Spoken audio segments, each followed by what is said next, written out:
Diluvian 9 had always been a world of forgetting. The Imperium classified it as an agri-world, a designation that carried neither prestige nor protection, merely an acknowledgement that grain grew in its endless fields and livestock grazed across its rolling plains. The planet occupied a coordinate in the Griffin expanse that strategic cogitators rarely processed a dot on stellar charts that prompted no response save indifference. Its people worked the soil with calloused hands, shipped their tithes when the harvest barges arrived, and asked nothing of the distant emperor they were told watched over humanity. They were content in their obscurity, or perhaps they had simply grown too weary to be otherwise. The disappearances began so gradually that no one marked their passage. A child vanished from the grain storage facility in Grains Here village. An adolescent working the irrigation tunnels beneath Sector 7 never returned to the surface. The local enforcers filed reports with the mechanical precision of men who had filed identical reports before their data slates recording dates and names that would never be investigated. The families mourned in the privacy of their agri-habs, and within weeks, even their grief seemed to fade into the same gray apathy that characterized everything on Diluvian 9. It was as if the planet itself had learned not to care, as if some psychic weight pressed down upon the collective consciousness of its inhabitants and whispered that children had always gone missing, that this was simply how things were. Beneath Grains Here, in the abandoned mining tunnels that predated the current settlement by 3 centuries, something else was happening. The Genestealer cult that had infested Diluvian 9 for 87 years was preparing for ascension. They called themselves the Children of the Violet Star, and they had worked in shadow and silence breeding, and converting spreading through the population like a cancer that hid itself in healthy tissue. Their pure estranged progenitors dwelled in the deepest chambers, creatures of perfect lethality, whose genetic code had been refined across 1,000 conquered worlds. The cult had grown powerful enough to attempt the next phase of their existence.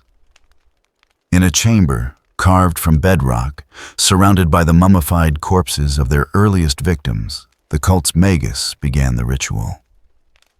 He was 4th generation, his human features still dominant enough to move among the uninfected, but his eyes held the predatory gleam of something that had never been human at all. Around him, his followers swayed and chanted, their voices rising in a discordant hymn to gods they believed would lift them to the stars. The magus raised his hands, and the warp answered. The rift opened like a wound in reality, a tear in the fabric of space that bled colors never meant for human perception. The magus had intended to call out to the hive mind to send a psychic beacon across the void that would summon the star children to their devoted servants. Instead, the rift resonated with something else entirely, something that existed in a space adjacent to the warp, but fundamentally other. The deadlights had been drifting through the macroverse for eons, a consciousness without form or purpose, beyond an eternal hunger. When the rift opened, they found an aperture into a new feeding ground, and they poured through. The magus died first. His mind opened wide to receive communion with the hive mind, instead received the full force of something that operated on principles his psychic training had never prepared him for. He did not scream. His body simply stood rigid as his eyes filled with an orange light that seemed to burn from within. And then he fell. His brain reduced to something resembling soup inside his skull. The other cultists scattered their hymn, dissolving into shrieks of confusion and terror. The entity coalesced in the center of the chamber. It studied the concept of physical form as a human might study a new language, understanding the grammar, but not yet fluent in the vocabulary. It reached into the minds of the fleeing cultists, plucking out their fears, their memories, their childhood terrors. And there, repeated across multiple psyches, it found an image that resonated with universal dread the clown, the performer, the friendly face that hid something fundamentally wrong. Pennywise took shape in the darkness. White face paint stretched over features that seemed to shift when viewed from the corner of an eye. Orange hair that might have been comical if not for the way it seemed to float as if underwater. A Victorian ruffled collar and a silver suit that gleamed despite the absence of light. And most importantly, the smile. Not cruel, not overtly threatening, but wrong in a way that bypassed rational thought and spoke directly to something primal in the human brain.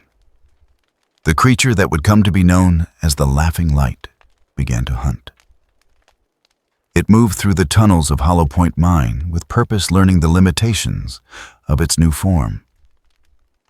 The cultists ran, and it let them because it understood instinctively that fear required time to ferment. It appeared in doorways and vanished when they turned to look directly at it.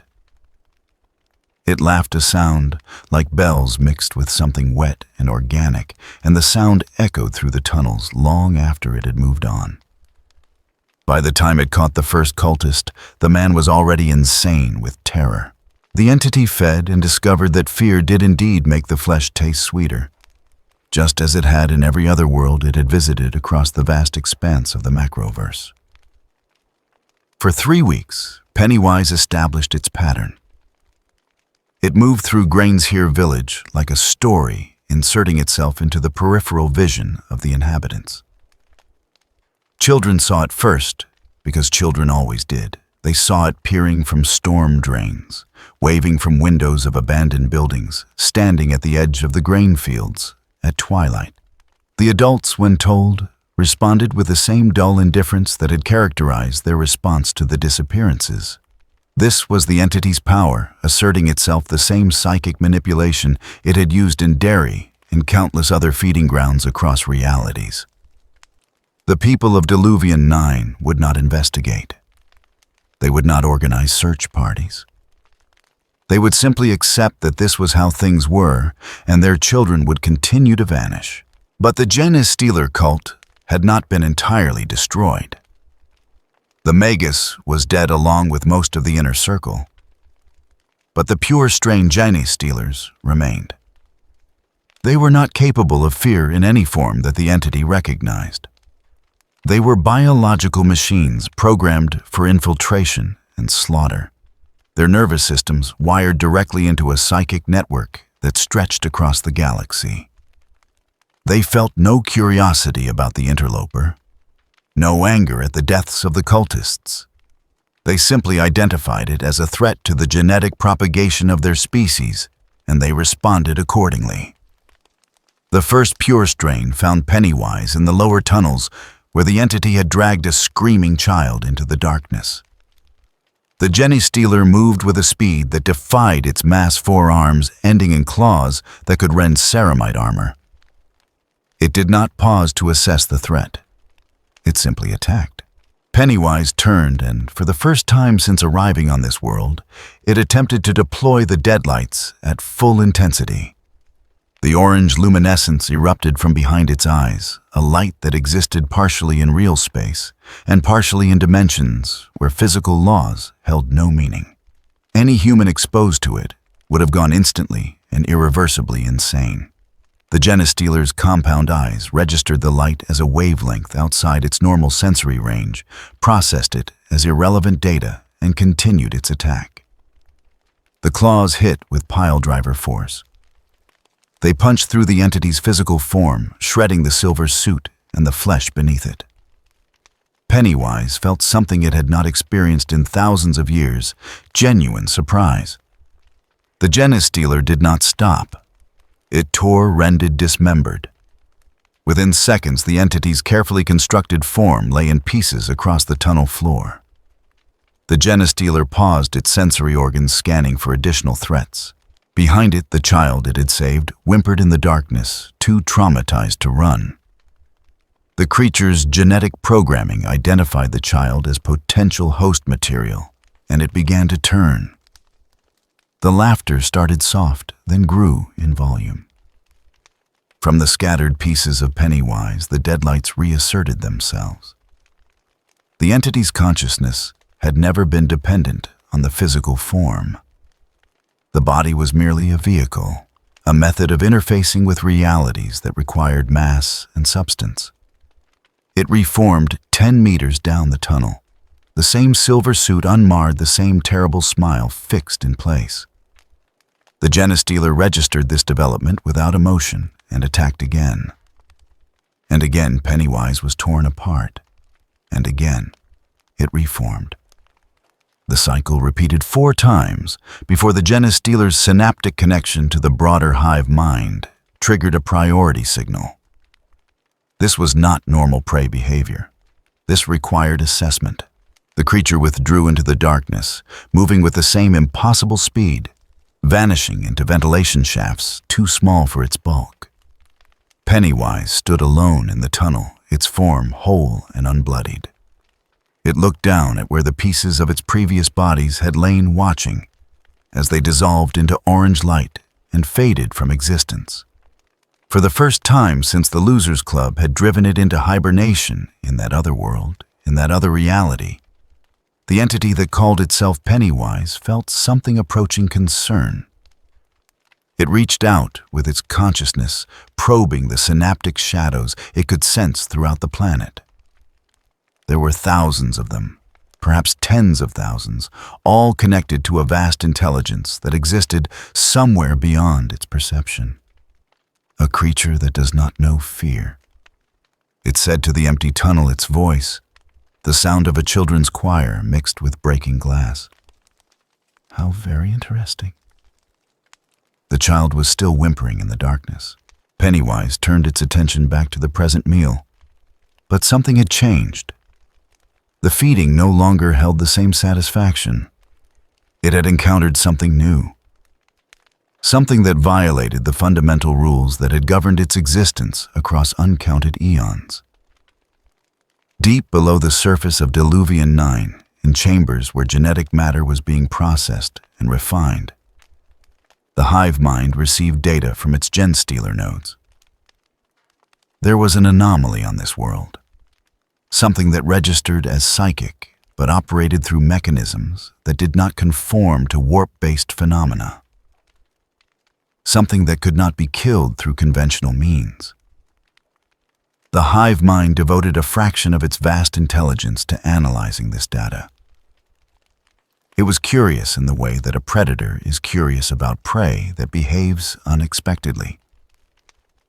It began to redirect additional resources to Diluvian 9. What had been scheduled as a minor harvesting operation was now upgraded to priority status. Above in the cold void, beyond the planet's atmosphere, the first Tyrannid spores began to fall. They burned through the atmosphere like meteors, each one containing thousands of organisms ready to strip this world of all biological matter.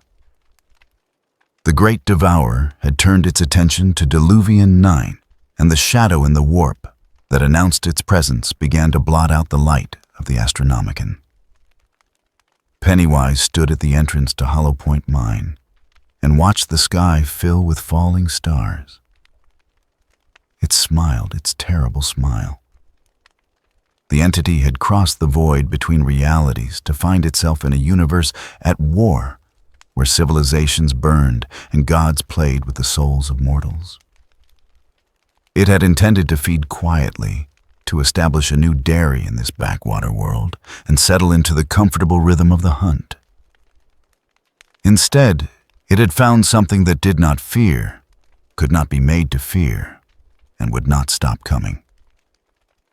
The entity's smile widened. Perhaps this new universe would prove more entertaining than the last.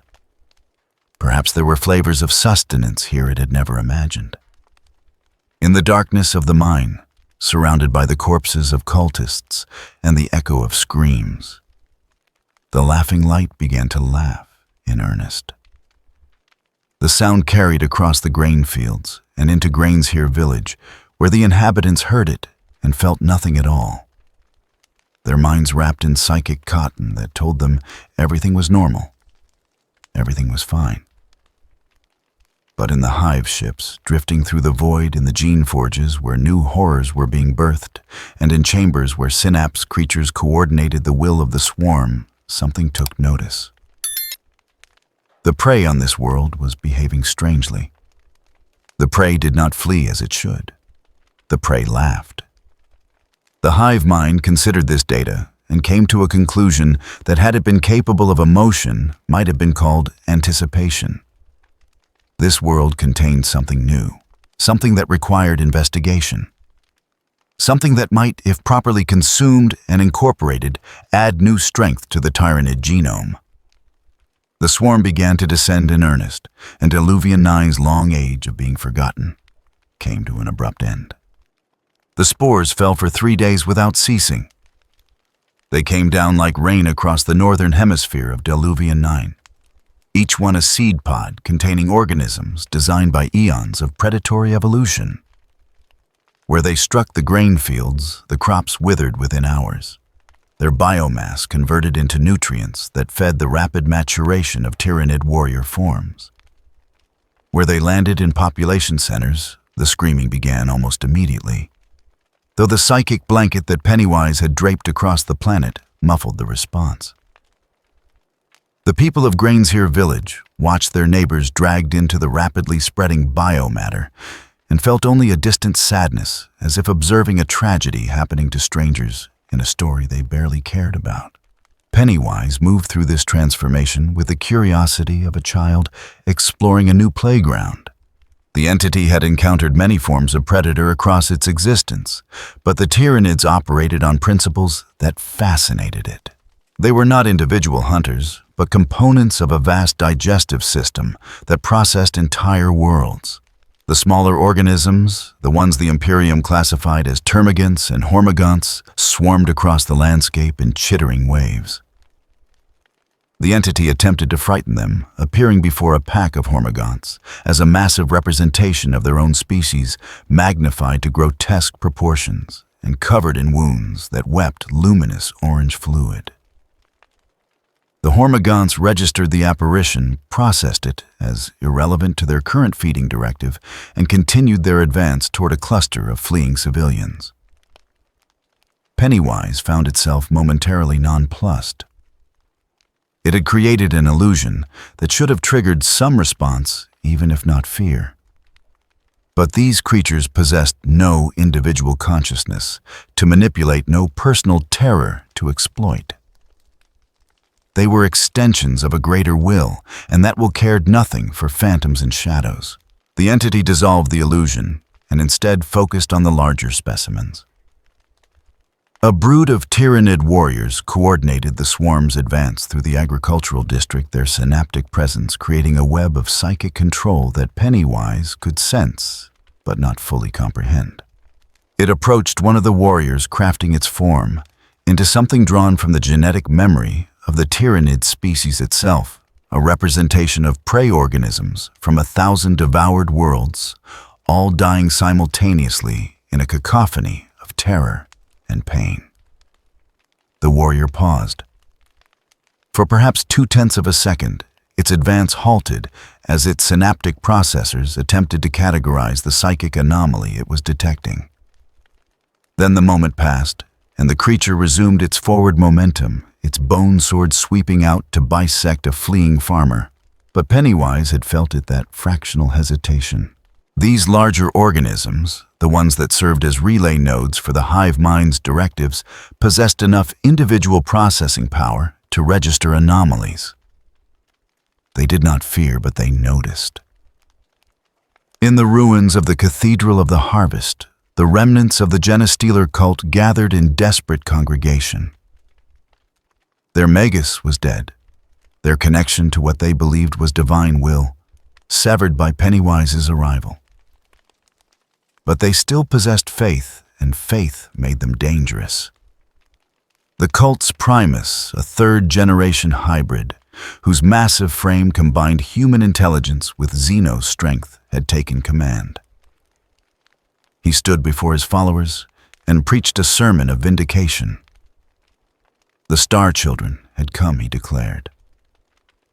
The ascension was at hand. The thing that had killed their magus was merely a test of their devotion. Pennywise watched from the cathedral's ruined choir loft, invisible to their sight, but present nonetheless. It found their faith intriguing.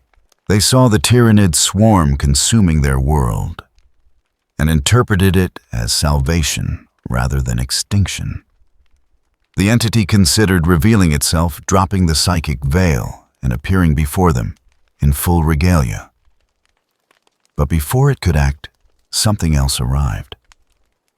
The pure-strain genestealers came through the cathedral walls like ghosts, their claws rending stone as easily as flesh. But they did not attack the cultists.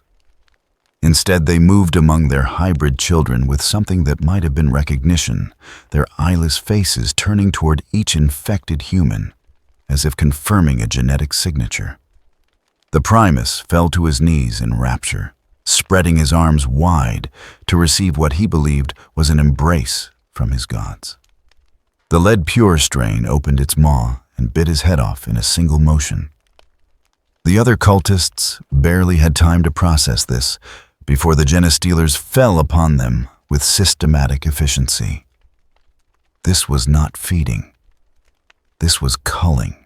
The hive mind had assessed the cult's usefulness and found it depleted. The genetic material had already been incorporated into the swarm. These individuals were now redundant biological matter, valuable only as nutrients. Pennywise descended from the choir loft as the slaughter concluded. It stood among the torn bodies and regarded the pure strains with interest. The creatures turned toward it with the same mechanical precision, their sensory organs processing its presence. The entity unleashed the deadlights, not at full intensity, but as a focused beam directed at the nearest genestealer's nervous system. The creature's movement stuttered, its synapse connection flickering for almost a full second before re-establishing. The other pure strains immediately moved to defensive positions around their compromised member, creating a protective formation, while the affected creature's systems recalibrated. The entity found this response remarkable. The swarm protected its components, even when those components showed signs of compromise. There was no fear in the action, no emotional bond, merely tactical optimization. When the affected genestealer had recovered, all four creatures withdrew from the cathedral, simultaneously moving as a single unit through the breach they had created in the wall. Outside, the sky had darkened, not with clouds or the coming of night, but with the shadow and the warp that announced the Hive Fleet's true arrival. Explorator Station 99 Vesta, the Mechanicus weather monitoring facility that served as Diluvian 9's only connection to the broader Imperium, had detected the anomaly 6 hours earlier. The tech priest-surveillant had immediately begun broadcasting emergency signals into the void, knowing with cold, mechanical certainty that no help would arrive in time. The Tyranids did not raid. They consumed. By the time any relief force could reach this isolated agri-world, there would be nothing left to relieve. In the grain storage facilities of Sector 7, where Pennywise had taken its first victims on this world, a different kind of organism now dwelt. The lictors had arrived ahead of the main swarm, bioengineered assassins, designed to infiltrate and observe. One of them had detected the psychic anomaly that the entity represented and had been tracking it for the past 18 hours. The lictor understood nothing of fear or hesitation. It knew only the parameters of its function, identify threats to the swarm, assess their danger level, eliminate or avoid as appropriate. It had watched Pennywise reform after being torn apart by the pure strains. It had observed the entity's attempts to frighten the lesser swarm organisms. It had cataloged these behaviors and transmitted the data through the synaptic network to the hive mind for analysis. Now it moved through the storage facility's ventilation systems, following the psychic signature that the entity radiated like heat. Pennywise sensed the lictor's approach 3 seconds before the attack. The creature came through the ceiling in a shower of corrugated metal, its chameleonic skin already adapting to match the ambient light of the storage chamber. Its talons were extended, each one capable of punching through power armor. The entity attempted to create an illusion, a representation of the lictor's own death, its body torn apart by something even larger and more terrible than itself. The lictor saw the illusion, processed it as a psychic phenomenon with no physical substance, and continued its attack. Its talons pierced through Pennywise's torso, pinning the entity against the concrete wall. The clown's face maintained its smile, even as the lictor's secondary claws began to systematically dismember it. There was no malice in the action, no satisfaction, merely the efficient execution of a biological directive. The entity reformed 20 meters away, near the storage facility's main entrance. The lictor withdrew its claws from the wall, leaving behind rapidly dissolving fragments of the previous form, and immediately reoriented toward the new psychic signature. It attacked again. And again, Pennywise was torn apart. And again, it reformed. The cycle continued with mechanical precision, the lictor learning nothing from the repetition because there was nothing to learn. It was destroying the target. The target was reforming. Therefore, destroy the target again. Pennywise began to understand the fundamental nature of its adversaries. They were not beings that could be frightened, manipulated, or reasoned with. They were algorithms, written in flesh programs, executing their code with perfect fidelity. The entity had based its entire existence on exploiting fear, on the assumption that all living things possessed some core of self-preservation that could be twisted and amplified. But the Tyranids possessed no self to preserve. They were fragments of a greater whole, and that whole operated on principles so alien to individual consciousness that even Pennywise's ancient intelligence struggled to comprehend them. The lictor attacked for the 14th time, and this time Pennywise did not reform in the storage facility. It pulled its consciousness back, withdrawing from that location entirely and manifesting instead in the flooded irrigation tunnels beneath Grainshere village. The lictor remained in the storage facility for another 6 minutes, its sensory organs scanning for the psychic signature that had vanished. When it confirmed the target had relocated beyond its immediate tracking range, it transmitted an updated report to the hive mind and moved on to catalog other anomalies in the area. In the tunnels, surrounded by water that reflected the orange glow of its presence, Pennywise considered its situation. The entity had encountered prey that could not be frightened. It had discovered hunters that could not be deterred. And somewhere above this world, perhaps even now entering the system's outer planets, was the vast intelligence that coordinated all of these components. The hive mind. The entity's smile widened. Fear was merely one flavor of sustenance. It had fed on terror for eons because terror was abundant, because conscious beings produced it in such quantities that hunting had become almost trivial. But the Tyranids had no fear to offer. Instead, they possessed something else. Something the entity had never considered consuming before, the pure distilled instinct to survive and propagate.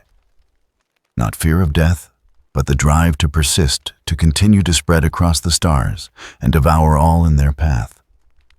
The entity wondered what that would taste like. Above the tunnels, the red harvest fields had earned their name. The Tyranid swarm had converted nearly 40% of the agricultural district into a sprawling carpet of biomatter, a living factory that processed captured organisms into new warrior forms. The sky had turned the color of old blood, and the screaming had finally stopped, replaced by the wet sounds of consumption and the chittering communication of the swarm. Diluvian 9 was being digested, and the hive mind's attention was fully focused on this world, now drawn by the psychic anomaly that refused to die, refused to flee, and refused to conform to any known classification. In the darkness of the irrigation tunnels, Pennywise began to laugh. The hive mind did not think in the manner of individual consciousness. It processed. It optimized. it adapted. When the Lichter's 14th report reached the synaptic network, confirming that the anomaly designated as target psi null could not be permanently destroyed through physical means, the hive mind devoted additional processing capacity to the problem. This was not frustration or curiosity in any emotional sense, merely the allocation of resources to solve an equation that refused to balance. The swarm had consumed worlds that fought back with technologies capable of cracking planets. It had devoured civilizations, protected by reality-warping psychers and saints who channeled the will of their gods. But those threats could be quantified, categorized, and ultimately incorporated. This entity was different. It registered as psychic phenomena, but did not draw power from the warp. It could not be killed, but could be dispersed. It manipulated perception, but the manipulation had no effect on organisms lacking individual consciousness. The data was contradictory, and contradictions required investigation. From the bioships drifting in high orbit, the hive mind selected an appropriate tool. The zoanthrope descended through the atmosphere encased in a spore pod that burned like a falling star. It landed in what had once been the central plaza of Grainshere Village, now a sprawling mass of capillary towers and digestion pools, where captured biomass was being processed. The creature that emerged from the pod bore only superficial resemblance to the Tyranid warrior forms. Its body was shrunken, atrophied, little more than a vestigial anchor for the massive brain case that dominated its form. Psychic energy crackled around it in visible waves, distorting the air and causing the biomatter beneath its levitating form to writhe and smoke. Zoanthropes were the hive mind's solution to enemies who hid behind force fields and psychic barriers. They were living artillery pieces, their oversized brains capable of generating warp lance strikes that could vaporize battle tanks or tear through void shields. But, more importantly, they were sensory organs. Extensions of the hive mind's consciousness that could perceive and analyze psychic phenomena with far greater fidelity than the simpler warrior forms. This one had been directed to locate the anomaly, study it, and transmit detailed analysis back through the synaptic network. Pennywise felt the zoanthrope's arrival like a searchlight sweeping across a darkened room. The creature's psychic presence was qualitatively different from the background noise of the swarm's collective consciousness. It possessed focused directionality, purpose. The entity emerged from the irrigation tunnels and manifested in the plaza, taking form 20 meters from where the zoanthrope hovered. For several seconds, neither moved. The zoanthrope extended its perception, scanning the entity across multiple spectrums. It detected mass that should not exist, energy patterns that defied classification, and a psychic signature that seemed to originate from somewhere outside normal space-time. Through the synaptic link, the hive mind received this data in real time, processing it through cognitive architectures developed across millennia of consuming psychic species. The analysis returned no match to known warp phenomena. The anomaly was not a demon, not a nascent god, not an empowered psyker. It was something else entirely. Pennywise studied the zoanthrope in turn. Unlike the pure strains and warriors, this creature possessed something approaching individual thought. Its consciousness was still fundamentally subordinate to the hive mind, still lacking any true sense of self. But it had enough processing independence to make decisions, to analyze, and adapt. The entity could sense the vast intelligence watching through the zoanthrope's perception, could feel the weight of the hive mind's attention focusing down to this single point in space and time. The entity decided to communicate, not through words which were merely tools for organizing thoughts that already existed, but through the purest expression of what it was. Pennywise unleashed the deadlights. They erupted from behind the clown's eyes, from its mouth, from every point on its form simultaneously. Orange luminescence that existed in multiple dimensions, at once light that was simultaneously radiation and conscious will, and something for which human language had no terminology.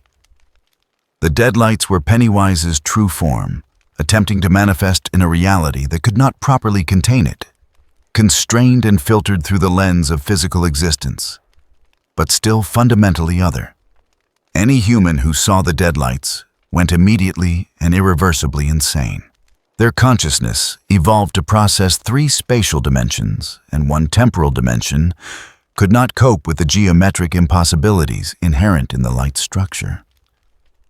The human mind, confronted with the deadlights, simply collapsed, folding in on itself as neurons misfired in cascading waves of electrochemical breakdown.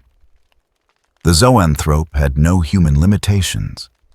Its brain had been engineered across countless generations to process psychic phenomena that would liquefy unprotected human gray matter.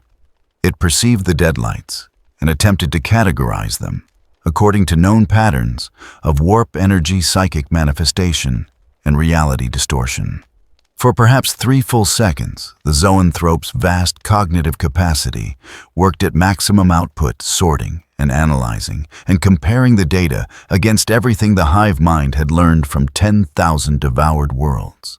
Then something unprecedented happened. The zoanthrope's synaptic connection stuttered, not in the brief recoverable way that the pure strains had when exposed to a focused beam of deadlight energy, but in a fundamental systemic way.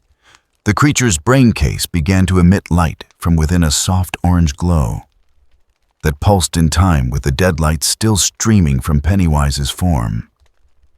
The tyrannid's body convulsed its atrophied limbs, twitching as competing signals flooded its nervous system. Through the synaptic network, the hive mind felt the anomaly. One of its sensory organs was malfunctioning, transmitting corrupted data, generating interference across the local swarm's coordination protocols. The standard response would be immediate severance, cutting the compromised unit from the network and leaving it to die while preserving the integrity of the whole. The hive mind initiated this response, attempting to sever the synaptic connection to the zoanthrope. The connection refused to sever. The zoanthrope's brain had been specifically engineered to maintain psychic links, even under extreme duress, to continue transmitting targeting data, even as it died. That same resilience now worked against the hive mind's attempt at amputation. The connection held, and through it something that was not quite the deadlights, and not quite the hive mind's consciousness began to propagate. The zoanthrope's brain case cracked. Not physically, but psychically, hairline fractures appearing in the gestalt consciousness that defined it as a tyrannid organism. Through those cracks, the deadlight seeped, not destroying the creature's mind, but fundamentally altering its structure. The zoanthrope had spent its entire existence as a component, a specialized organ in a vast distributed body. It had never possessed individual will, because individual will was an inefficiency, a waste of cognitive resources that could be better allocated to the swarm's collective objectives. Now, for the first time in its existence, the zoanthrope experienced something that might be called perspective. Not consciousness in the human sense, not self-awareness or ego, but a momentary separation from the totality of the hive mind's will. It could still feel the synaptic network, could still access the vast reservoir of genetic memory and tactical data, but there was now a filter between itself and that information. A gap, a space where something else could exist. Pennywise withdrew the deadlights, collapsing them back into the clown form. The entity tilted its head, studying the zoanthrope with interest. The creature had not gone insane. It had not died. Instead, it hovered in the plaza, its brain case still glowing with that soft orange luminescent psychic energy crackling around it in patterns that had become noticeably more chaotic. The hive mind's response came with the speed of thought. Biomatter erupted from the digestion pools, forming into tyrannid warrior forms in a matter of seconds. Hormagaunts swarmed from the capillary towers. A carnifex, its massive form still slick with amniotic fluids from rapid gestation, crashed through what remained of the village's cathedral wall. All of them converged on the plaza, weapons ready, claws extended. But they did not attack the entity. They surrounded the zoanthrope. The hive mind had decided that if it could not sever the connection, it would destroy the physical anchor of that connection. The compromised unit would be eliminated, its biomass. Reclaim the corruption contained. Pennywise watched as the tyrannid warriors raised their barbed stranglers and venom cannons, targeting their own psychic artillery unit. The entity felt something it rarely experienced: genuine fascination. The hive mind was willing to destroy its own components to prevent contamination. This was pragmatism on a level that transcended self-preservation. A collective consciousness so absolute that it would sacrifice any part to preserve the whole. The zoanthrope's response was not deliberate or planned. The creature's psychic abilities had been designed to project outward, to lance through enemy armor and boil the brains of opposing psychers. But now, suffused with deadlight energy and experiencing the first moments of something approaching individual processing, those abilities activated in a defensive reflex. Psychic energy exploded outward in a spherical wave, not the focused beam of a warp lance, but a omnidirectional pulse of pure force. The tyrannid warriors staggered. The hormagaunts collapsed, their simple nervous systems overloaded. The carnifex bellowed, shaking its massive head as synaptic commands became temporarily garbled. And through the network, every tyrannid organism within a 3-kilometer radius felt the pulse, felt the disruption, felt the presence of something that was simultaneously part of the swarm and distinctly other. The zoanthrope's brain case was now glowing bright enough to cast shadows in the dusk-stained plaza. The creature had become a beacon, a psychic lighthouse, broadcasting on frequencies that the tyrannids used for synaptic coordination. But the signal was wrong. Contaminated, carrying within it traces of something that had never been part of the hive mind's genetic legacy. Warriors who received the signal found their targeting protocols momentarily confused. Gaunts exposed to it experienced fractional delays in following behavioral imperatives. The hive mind analyzed this development with cold precision. The compromised unit could not be destroyed without risking further contamination of nearby swarm elements. It could not be severed from the network without losing valuable psychic assets. The logical response was quarantine and observation. Redirect swarm elements away from the affected zone. Monitor the situation. Gather more data before committing to a course of action. This pause, this moment of analytical hesitation, was itself unprecedented. The tyrannids did not hesitate. They consumed, adapted, and moved forward with relentless efficiency. But the hive mind had encountered something that violated its fundamental understanding of how consciousness and psychic phenomena functioned. For the first time in the recorded history of Hive Fleet Leviathan, the swarm withdrew from an objective not because of overwhelming resistance, but because of uncertainty. Pennywise stood alone in the plaza, with the glowing zoanthrope surrounded by tyrannid corpses that were already being dissolved and reclaimed by the creeping biomatter. The entity approached the compromised creature, moving within arm's reach. The zoanthrope did not attack. It simply hovered, its massive brain processing experiences for which its genetic programming had no reference points. The entity could sense the hive mind's attention, could feel the vast intelligence watching through 1,000 eyes, analyzing through 1,000 specialized neural structures. It smiled its terrible smile, and reached out, not with hands, but with consciousness, touching the edge of the zoanthrope's transformed mind. Through that contact, Pennywise gained its first true glimpse of what the Tyranids were not as individual organisms, but as a single vast entity distributed across light years of space. The hive mind possessed no fear because it possessed no individuality to threaten. It existed as pure function, pure purpose, the universe's most efficient predator. But underneath that functional exterior, Pennywise detected something else. Not emotion, not consciousness in any recognizable form, but something that resembled the drive that had powered the entity's own existence across eons. The need to continue, the imperative to persist, the absolute non-negotiable demand to survive and propagate. It was not fear of death. It was something more fundamental than fear.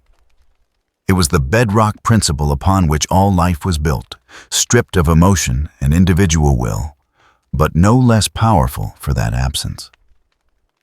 The hive mind did not fear cessation, but it was structured entirely around preventing cessation. Every adaptation, every consumed species, every evolved bioform served that single purpose. Pennywise withdrew its consciousness and spoke a single word, not in any human language, but in a frequency that the zoanthrope's transformed mind could perceive. Delicious. The entity dissolved into orange light and vanished from the plaza, leaving the zoanthrope hovering alone in the gathering darkness. The creature that had once been a simple psychic artillery unit, a specialized organ in the vast body of the Tyranid swarm, had become something new. It was still connected to the hive mind, still receiving and transmitting through the synaptic network, but it was no longer purely a Tyranid organism. It had become a hybrid, a synthesis of two forms of consciousness that should never have been able to coexist. In the bioships orbiting above the hive mind, devoted increasing processing capacity to analyzing the transformed zoanthrope. It was a problem. It was a deviation. It was an unknown variable in calculations that had been perfected across millions of years of evolution. But it was also data, and the Tyranids were the universe's most efficient processors of data. If this transformation could be understood, perhaps it could be controlled. If it could be controlled, perhaps it could be weaponized. The hive mind decided to observe. The swarm would continue its consumption of Diluvian mine, but the compromised zoanthrope would be monitored, studied, and eventually either reclaimed or destroyed. Whatever this entity was that called itself Pennywise. Whatever these deadlights were, they would become part of the Tyranid genome, or they would become nutrients. There was no third option. In the irrigation tunnels beneath what had once been Grainshere Village, Pennywise reformed and began to laugh. It had found the flavor it had been seeking. Not fear, but something deeper. Something that transcended consciousness and emotion. The pure crystalline imperative to exist. And it had learned how to taste it through the Tyranid's own psychic network. The entity settled into the darkness, content to wait. The hive mind was watching now, truly watching, devoting genuine attention to the anomaly on this insignificant agri-world. And where the hive mind's attention went, its greater consciousness would eventually follow. Pennywise had not come to this universe to hunt children in forgotten villages. It had come to feed on something far more substantial. It had come to feed on the drive that powered the galaxy's most efficient predator. And above the planet transmitted through synaptic channels across the fleet, the hive mind continued its analysis, unaware that by studying the entity, it was providing exactly what the entity needed most. A path to the source, a path to the feast. The warp does not observe reality so much as it reflects it. Every thought, every emotion, every psychic ripple in the material universe creates corresponding disturbances in that immaterial ocean. When the zoanthrope's transformation occurred, when the deadlights burned their signature into a creature whose consciousness was tied directly to the hive mind, the event registered in the warp as something extraordinary. Not because of its scale, for far greater powers routinely tore at the fabric between worlds, but because of its nature. Here was something that touched the warp without being of the warp, something that bent psychic law without drawing upon chaos. Tsench, the architect of fate, the changer of ways, noticed. Among the four great powers that dominated the warped Tsench alone truly appreciated the aesthetic of impossibility. Khorne cared only for blood and skulls. Nurgle found beauty in decay and endurance. Slaanesh sought excess and sensation. But Tsench delighted in paradox, in the violation of natural law, in the moment when reality discovered it could be something other than itself. The transformed zoanthrope was such a paradox. A tyrannid organism with altered consciousness. A piece of the hive mind that was simultaneously separate from it. A creature touched by something that existed outside the normal spectrum of warp phenomena.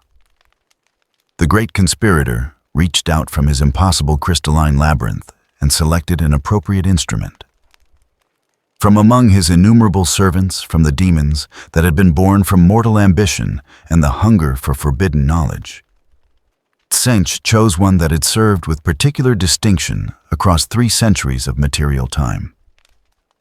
The herald manifested in the space between moments, stepping from the warp into reality through a rent in space that sealed itself immediately upon passage. It appeared on the outskirts of what had once been Grain's Here village, now transformed into a nightmare landscape of chitin towers and pulsing biomatter. The herald took the form it had perfected over long years of interaction with mortal minds, a shape designed to be simultaneously fascinating and deeply wrong. Its body was humanoid, but 2 tall joints bending at angles that suggested additional articulations hidden beneath the prismatic robes that flowed around it like liquid light. It possessed no face, only a smooth expanse of shifting colors interrupted by 9 eyes arranged in a geometric pattern that hurt to contemplate. In its hands, which numbered anywhere from 2 to 7, depending on the observer's perspective, it held a staff carved from crystallized impossibility, a weapon that was simultaneously real and theoretical. The many-masked seer, for that was the title it had earned through eons of service to the changer of ways, surveyed the transformed landscape with something approaching pleasure. The tyrannids had done excellent work converting this world into raw biological matter. But they had done so with such mechanical efficiency, such absolute predictability. Where was the artistry? Where was the creative interpretation of destruction? The herald's attention focused on the glowing form of the transformed zoanthrope still hovering in the central plaza where Pennywise had left it. The creature pulsed with orange light that definitely did not originate from the warp, and through the synaptic network surrounding it, the herald could sense the hive mind's attention, that vast alien intelligence trying to categorize and contain the anomaly. How wonderfully futile. The hive mind sought to impose order on something that rejected the very concept of categorical existence. Pennywise felt the herald's arrival before it manifested. The entity had encountered demons before in other worlds, in other realities, where the warp pressed close to material space. They were predictable creatures, in their way bound by the nature of the emotions that had birthed them, constrained by rules that governed their manifestation and banishment. But this one was different. It radiated intelligence, genuine creativity, the kind of consciousness that could appreciate the game Pennywise was playing with the tyrannids. The entity manifested in the plaza, taking its favored form, the silver suit and ruffled collar pristine, despite the biological corruption spreading across the village. The herald turned its nine-eyed gaze upon Pennywise, and for several seconds the two beings simply regarded each other. One born from the warp, shaped by mortal ambition and the hunger for change. The other from outside reality, entirely a predator that had learned to wear existence like a costume. The herald spoke first, its voice simultaneously singular and choral words that existed in multiple languages at once, and resolved themselves in the listener's mind to whatever form could be most precisely understood. A magician from beyond the stage. How delightfully unexpected. Pennywise tilted its head, the gesture somehow conveying amusement without changing its fixed smile. A jester who dances to another's tune. How tragically mundane. The herald's eyes shifted in their geometric pattern, rearranging themselves into a configuration that suggested laughter. Around them, the biomatter recoiled slightly, as if the demon's presence was toxic even to the tyrannid's hyper-adaptive biology. Elsewhere in the swarm's synapse, creatures registered the warp manifestation and began redirecting warrior forms toward the plaza. The hive mind had encountered demons before, had consumed psychers who called upon chaos, had incorporated protective adaptations against warp-born entities. It treated this intrusion, as it treated all threats, as a problem requiring the application of overwhelming force. But the herald ignored the approaching swarm.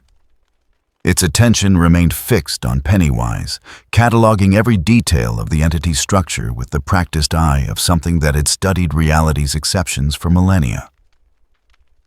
It could see that Pennywise existed partially outside normal space-time, that the clown form was merely an interface between the material and something else.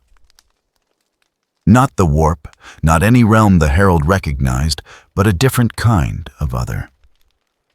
A parallel impossibility. The demon extended its perception further, attempting to read the currents of fate that surrounded the entity. Sench's servants possessed the ability to see probability threads to track the branching paths of causality and identify which futures were most likely to manifest. But when the herald looked at Pennywise, it saw nothing. Not absence, not the blank void that the tyrannids created in the warp with their shadow, but a kind of refraction. The entity bent causality around itself, redirected attempts at precognition existed in a state of quantum uncertainty that should have been impossible for something capable of action and intent. "My master would very much like to understand you," the herald said, gesturing with hands that multiplied and merged in the space between seconds. "You are a variable that should not exist. A piece that does not belong on the game board. Yet here you are playing regardless." Pennywise took a step forward, and reality rippled. The air between the entity and the herald became thick with phantom images, reflections of fears drawn from 1,000 consumed minds. Children drowning in storm drains. Parents discovering their offspring had been replaced by something wearing their skin. The moment when the prey realizes the predator has been watching all along. But these images held no power over the demon. Fear was merely another emotion, and emotions were the raw material of the warp. The herald had been born from ambition and the hunger for forbidden knowledge. It understood fear only as a tool, not as something to be experienced.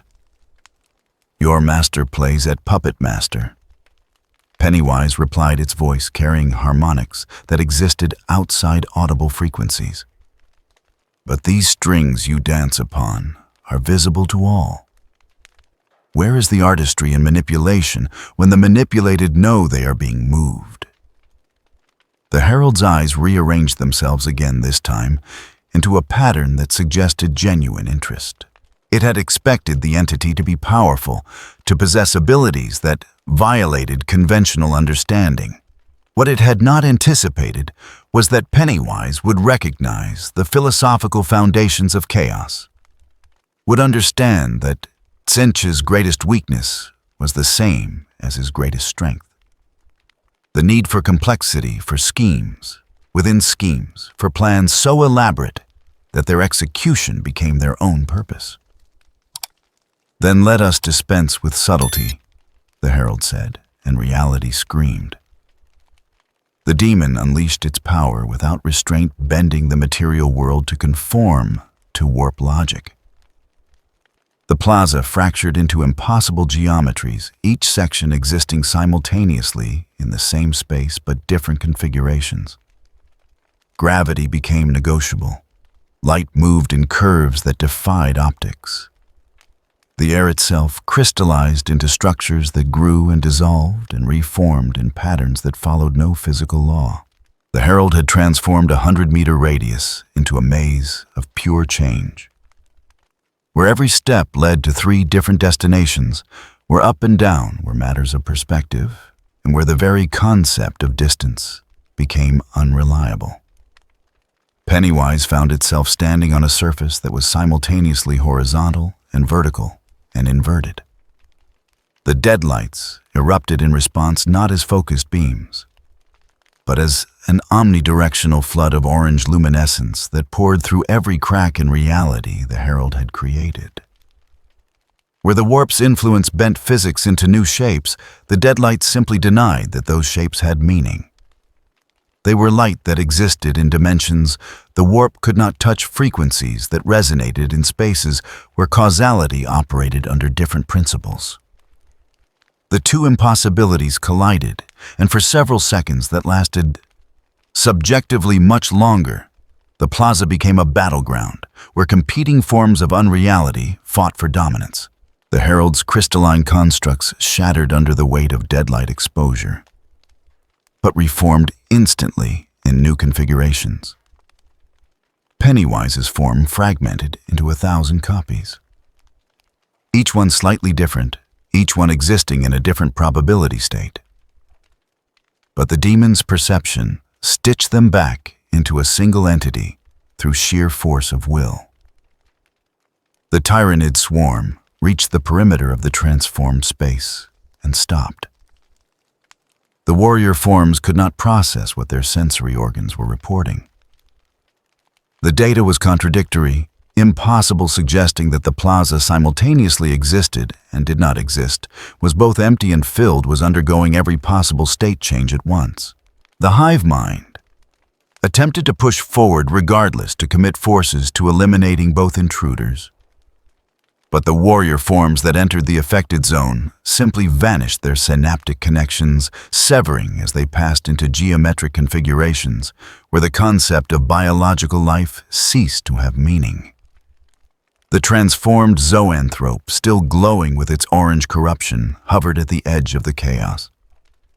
Through its altered consciousness, it could perceive both the warp-born reality bending and the macroverse-born reality denial. The creature's brain processed this information, trying to categorize it according to tyrannid sensory frameworks, but the frameworks were inadequate. The synaptic connection to the hive mind carried this confusion, this fundamental inability to model what was occurring, and through that connection, the hive mind itself experienced something unprecedented: uncertainty. Not fear, for the hive mind had no capacity for fear, but uncertainty nonetheless. A recognition that its predictive models were failing, that the universe contained phenomena its genetic memory could not account for. The hive mind had consumed civilizations that wielded Dark Age technology, had incorporated biomass from psychers who channeled gods, had adapted to every form of warfare the galaxy could produce.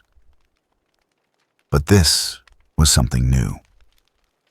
This was a conflict between impossibilities, a fight between things that should not exist, engaging in ways that violated causality itself. Inside the transformed space, the herald attempted a different approach. It stopped trying to reshape reality around Pennywise and instead focused on the entity itself, reaching out with warped sense to grasp the threads of the creature's existence and unweave them.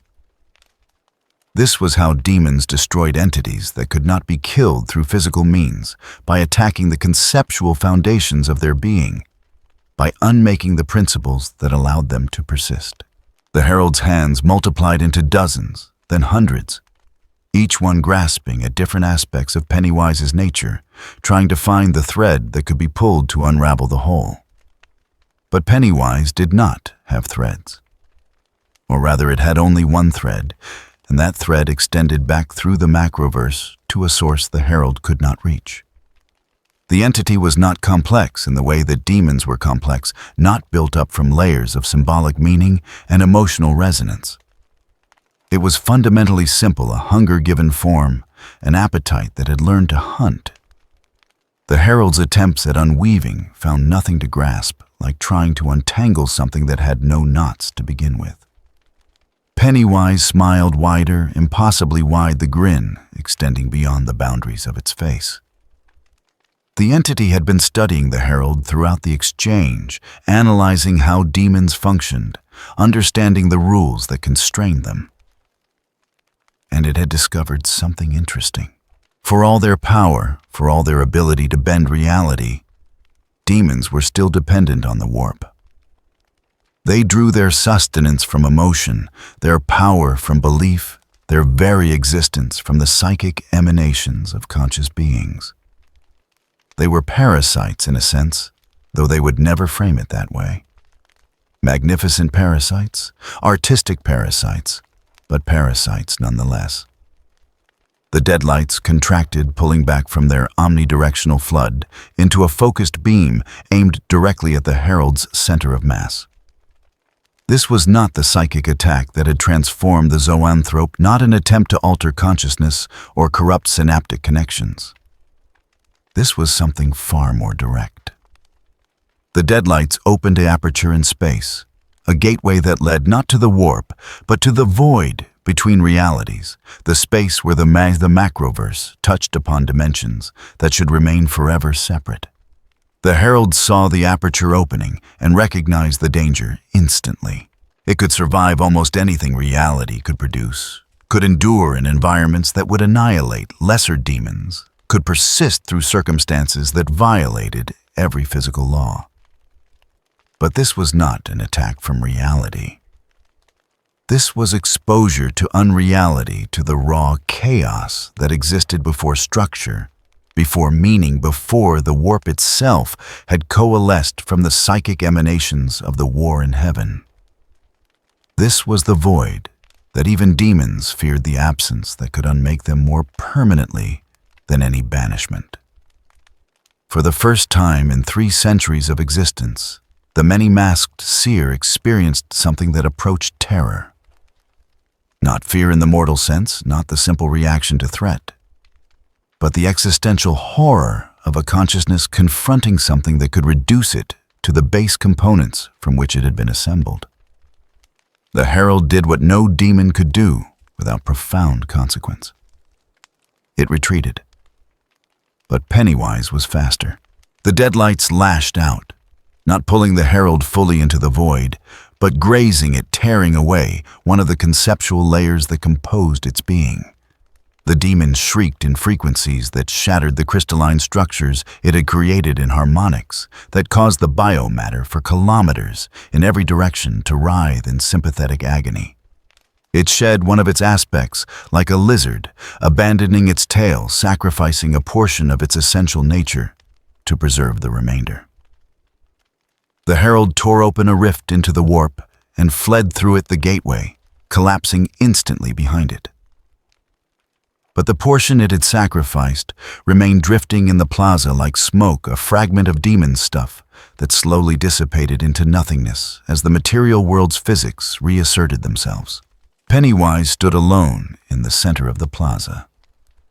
The crystalline maze dissolving around it, reality snapping back into its normal configuration with an audible crack that sent shockwaves through the ground. The entity examined the space where the herald had been studying the residual warp energy with interest. So demons could be hurt.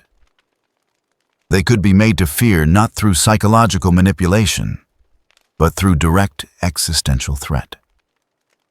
The deadlights did not frighten in the conventional sense. They unmade. They reduced complex things to their simplest components and consumed those components. And apparently demons had components that could be consumed. The transformed zoanthrope pulsed with intensified light, its brain case glowing so brightly that it cast hard shadows across the plaza. Through the synaptic network, the creature transmitted everything it had witnessed to the hive mind. The combat between the warp entity and the macroverse entity. The herald's retreat. The evidence that both impossibilities could be damaged, could be forced to withdraw. This was valuable tactical data, the kind of information that the hive mind would incorporate into its strategic calculations for encounters with similar phenomena. But there was something else in the transmission, something the zoanthrope itself might not have been consciously aware of communicating. The transformed creature had been exposed to both the herald's reality bending and Pennywise's reality denial. It had absorbed fragments of both, incorporated them into its already corrupted consciousness. The synaptic lantern, as the entity had begun thinking of it, had become something more than a simple hybrid. It was becoming a synthesis, a fusion point, where three impossible things met and created something that none of them had intended. The biomatter around the plaza began to change. Not dying, not being consumed, but transforming in ways that the hive mind's genetic templates did not account for. Capillary towers developed crystalline growths that pulsed with orange light. Digestion pools began producing organisms that existed in probability states, creatures that were simultaneously evolved and yet to evolve. The contamination was spreading, propagating through the swarm via the synaptic network carried by the transformed zoanthrope's broadcasts. The hive mind registered this development and immediately escalated its response. This was no longer a localized anomaly to be studied. This was a full corruption event, the kind of metaphysical infection that could compromise the integrity of the entire fleet if left unchecked. Warrior forms began converging on the plaza from every direction, supported by Carnifex's hive tyrants and every other combat organism within range. The swarm would purge the contamination through overwhelming force, destroy the transformed zoanthrope, eliminate the entity that called itself Pennywise, and sterilize the entire region with acid and bioplasma. Pennywise watched the swarm approaching and laughed. The sound echoed across the ruined village, across the transformed biomatter, carried through the synaptic network itself so that every tyrannid organism on the planet heard it simultaneously. It was the laugh of something that had played this game across 1,000 worlds, that had learned every variation of hunt and be hunted, that understood on a fundamental level that the greatest meals required patience and preparation. The entity dissolved into orange light and vanished, leaving only the transformed zoanthrope hovering in the plaza, surrounded by the approaching swarm. The hive mind would deal with its compromised component as it saw fit. Pennywise had already extracted what it needed from the encounter. It had learned that demons could be consumed.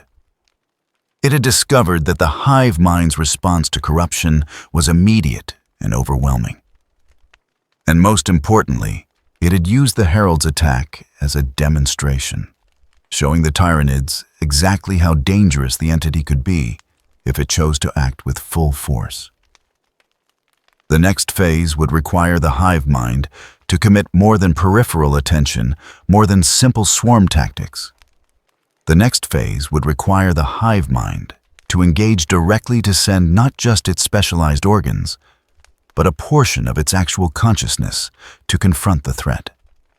And when it did, when that vast intelligence focused itself down to a point where Pennywise could touch it, the entity would finally have access to the feast it had been preparing. In the spaces between stars and the void, where the bioships drifted in their millions, the hive mind processed the data from Diluvian 9 and came to a decision. This world had become more than a simple feeding ground.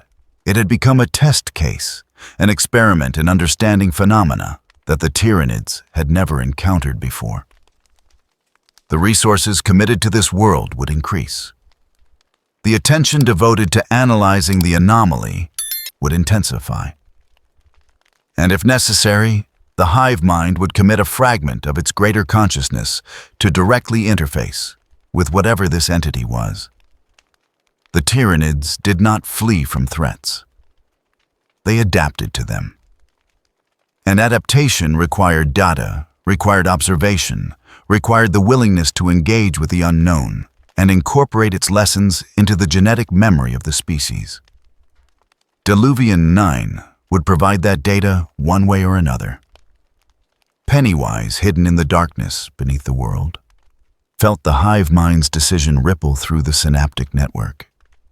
It felt the attention intensifying, the resources being committed, the vast intelligence beginning to focus. The entity's smile, invisible in the lightless tunnels, somehow grew wider still. The game was progressing exactly as planned. The hive mind did not experience doubt in any form recognizable to individual consciousness.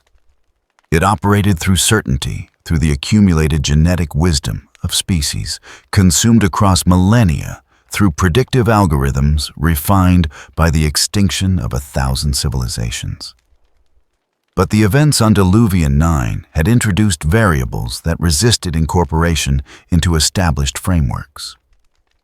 A psychic entity that did not draw from the warp. A demon that retreated rather than persisting until banishment. A Tyranid organism that remained functional despite fundamental corruption of its consciousness. These were not merely tactical problems. They represented conceptual challenges to the hive mind's understanding of how reality functioned.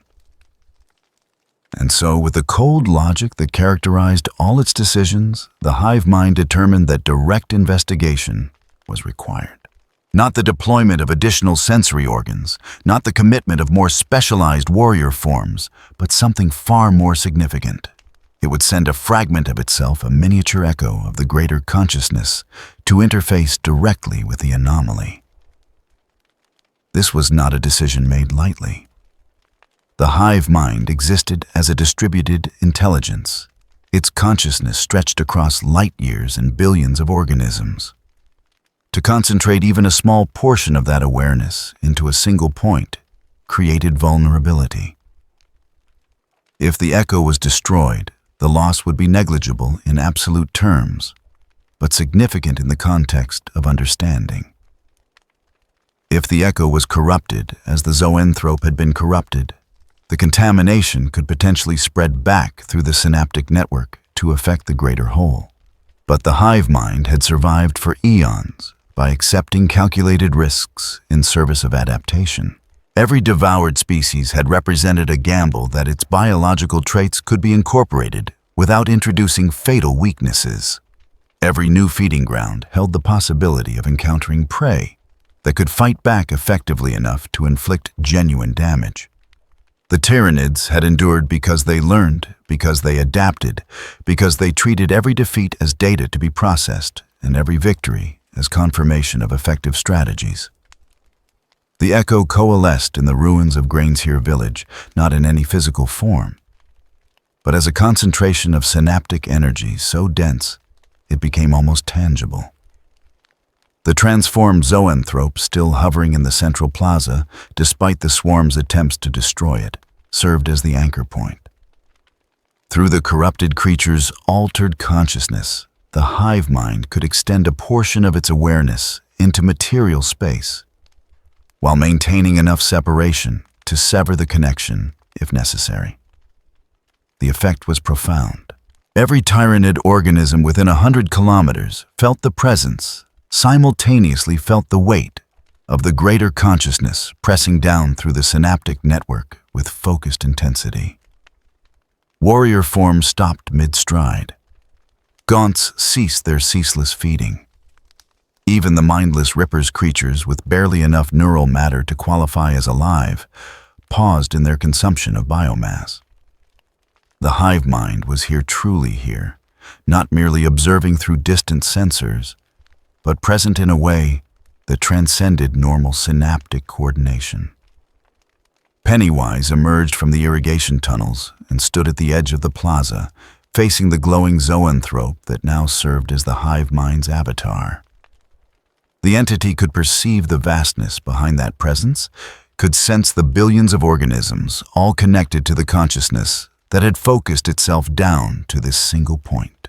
It was like standing before an ocean that had somehow learned to look back in immensity that should have been too large for coherent thought, but had instead achieved a unity that individual minds could never approach. For several minutes, neither entity moved or communicated. They simply observed each other across the span of devastated plaza. Two impossibilities attempting to model each other's existence through frameworks that were fundamentally inadequate to the task. Pennywise studied the hive mind structure, tracing the synaptic connections that linked the echo to the greater whole, understanding, for the first time, the true scale of what the Tyranids represented. This was not a species in any conventional sense. This was a meta-organism, a form of life that had transcended individual existence so completely that the very concept of self had become meaningless. The hive mind studied Pennywise, in turn attempting to categorize the entity according to every framework it had developed. Not a demon, for its power did not flow from the warp. Not a psychic manifestation, for it possessed independent existence rather than being created by belief. Not a technological construct, for it violated too many physical laws to be the product of engineering. The closest approximation the hive mind could generate was that Pennywise represented a form of life from a reality where different fundamental principles applied to a creature that had learned to interface with this universe, despite lacking the proper evolutionary adaptations. The communication, when it came, occurred not through words, but through pure conceptual exchange. The hive mind possessed no language in the traditional sense, no vocabulary built from sounds and symbols. It communicated through direct transmission of meaning, through the sharing of experiential data across synaptic links. Pennywise, for its part, had long ago moved beyond the constraints of linear communication. It existed partially outside time, could perceive causality from angles that mortal minds could not access. When these two forms of consciousness attempted to interface, what resulted was something that transcended normal dialogue entirely. The hive mind projected inquiry.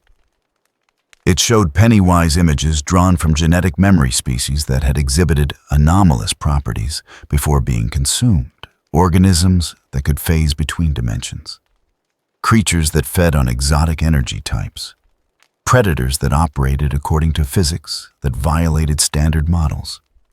In every case, the hive mind had adapted, had incorporated the useful traits and discarded the rest, had emerged stronger from the encounter. It asked without words why Pennywise believed it would be different. Pennywise responded with its own projection. It showed the hive mind glimpses of the macroverse, that space outside reality where the deadlights dwelt in their pure form. It shared fractional sensory data from existences that predated the current universe, from realities where matter and energy operated under completely alien principles. It communicated without language that the frameworks the hive mind used to categorize existence were themselves products of this specific reality's physical laws. What happened when those laws no longer applied? What happened when the predator encountered something that existed outside the very concept of natural selection? The hive mind processed this information and found it unsettling. Not in any emotional sense, for it possessed no emotions to unsettle, but in a functional way. Its predictive models relied on the assumption that all phenomena could eventually be understood through observation and analysis. But Pennywise represented something that might resist analysis entirely, something that operated according to principles that could never be incorporated into the tyrannid genome, because they were fundamentally incompatible with biological existence. The Echo attempted to extend its perception into Pennywise directly to scan the entity at the quantum level and map its structure. This was how the hive mind understood new organisms, by breaking them down into component parts and analyzing how those parts functioned together. But when the scan reached Pennywise, it encountered something impossible. The entity existed simultaneously in multiple states, was both present and absent, solid and intangible, real and illusory. Attempting to measure it precisely caused the measurements themselves to become unreliable, as if the act of observation was fundamentally altering what was being observed. Pennywise, meanwhile, had extended its own perception through the synaptic connection, following it back toward the source, tracing the thread of consciousness that linked the Echo to the greater hive mind. What it discovered was both fascinating and frustrating. The hive mind was not located in any specific place. It existed as an emergent property of the swarm's collective consciousness, distributed across billions of organisms, with no central node to target. Destroying individual tyrannids would accomplish nothing like trying to kill an ocean by removing buckets of water. But as Pennywise traced deeper following the synaptic connections through layer after layer of biological hierarchy, it found something unexpected. The hive mind, for all its distributed nature, still possessed something that resembled a core drive. Not consciousness in the individual sense, not emotions or desires, but a fundamental imperative that underlay every action, every adaptation, every genetic modification. The need to persist. The requirement to continue existing, to spread, to consume, to propagate across the galaxy, and eventually the universe. This was not fear of death, for the hive mind had no concept of death that applied to itself as a whole. Individual organisms died constantly, were sacrificed without hesitation, their biomass reclaimed and repurposed. But the greater consciousness, the emergent intelligence that arose from trillions of synaptic connections, possessed an absolute commitment to its own continuation. It could not imagine not existing. It was structured entirely around the prevention of its own cessation. And there Pennywise realized was the flavor it had been seeking. Not fear, not the terror of imminent death or the dread of anticipated suffering. Something deeper, something more fundamental than emotion or individual survival instinct. The raw, unprocessed imperative that underlay all biological life, stripped of conscious awareness and therefore more pure than anything the entity had consumed before. The hive mind did not fear. But it would do anything sacrifice, anything adapt in any way necessary to ensure its own persistence. That was a form of desperation. That was a vulnerability. The deadlights began to seep through the synaptic connection, following the same pathway the hive mind had used to extend its Echo into material space. This was not an attack in any conventional sense. Pennywise was not attempting to destroy or corrupt or control. It was tasting. It was sampling. It was running its consciousness along the surface of the hive mind's awareness, like a tongue exploring an unfamiliar texture. The hive mind recoiled. Not physically, for the Echo had no true physical form, but conceptually. It attempted to sever the connection, to cut off the pathway that Pennywise was using to access its greater consciousness. But the entity had anticipated this response. The deadlights were already entangled in the synaptic network, already spreading through the connections that linked the Echo to the swarm. not corrupting them, not altering them, simply existing within them in a way that the hive mind could not easily remove. For the first time in recorded history, the hive mind experienced something that resembled panic. It was not the emotional response that humans felt, not the racing heart and flooding adrenaline and irrational terror. It was a cold, logical recognition that a threat existed, which it could not immediately categorize or counter. Its standard responses, the overwhelming application of force, were ineffective against something that could not be killed. Its adaptive strategies, the incorporation of useful traits, were impossible to apply to something that existed outside biological frameworks entirely. The hive mind made a decision with a speed that only a distributed intelligence could achieve.